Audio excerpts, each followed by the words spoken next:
DJ Sports.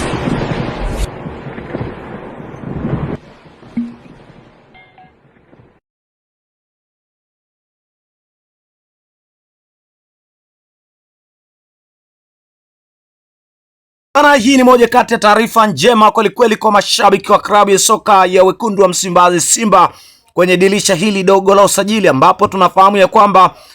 zimesalia siku chache tu ili dirisha dogo la usajili liweze kufungwa rasmi, na hivyo tumeweza kuona kwamba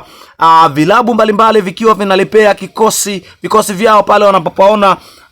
pana mapungufu. Sambamba na hilo, klabu ya wekundu wa Msimbazi Simba nayo tumeweza kuona kwamba imeingia sokoni na kuwainda wachezaji kadha, lakini tuliweza kuona kwamba utambulisho wa wachezaji kadhaa uliweza kufanyika ndani ya klabu ya soka ya Simba, lakini Simba wamewaahidi mashabiki wa klabu ya wekundu wa Msimbazi Simba kwamba bado wanaendelea kutambulisha vyuma ambavyo wameweza kusajili. Kwa maana hiyo, naweza nikasema ya kwamba Simba wamekamilisha rasmi usajili wa kiungo mshambuliaji wa Koromba Sport, moja kati ya nyota hatari kweli mwenye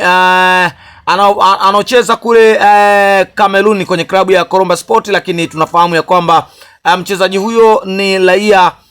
wa Kongo. Bila shaka tunamfahamu, anaitwa Ino Jospin Loemba, mchezaji mwenye umri wa miaka 21. Hapana shaka Simba Sports Club wamepata mchezaji huyu, moja kati ya wachezaji ambao sofa wamekuwa wakiimbwa sana, na tumeweza kuona kwamba ni moja kati ya nyota ambaye anaocheza nafasi ya kiungo mshambuliaji namba 10 huyu, na hivyo Simba Sports Club wameweza kumpa mkataba wa miaka 2, huku Simba Sports Club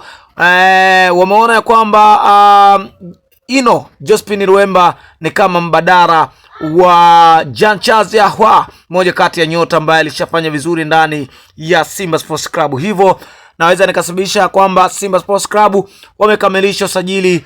wa Pure number 10, moja kati ya nyota ambaye amekuwa akiwindwa na vilabu vingi kweli. Simba Sports Club wamepata usajili wa mchezaji huyo. Hakika ni mchezaji haswa, ni moja kati ya wachezaji ambao wenye kujituma na wachezaji ambao wanajua bori kweli. Bila shaka tunapomzungumzia Ino Jospin Loemba, ni moja kati ya wachezaji ambao sofa wamekuwa wakiimbwa sana kwa nyanja tofauti, hasa kuhusiana na ubora ambao wanaonyesha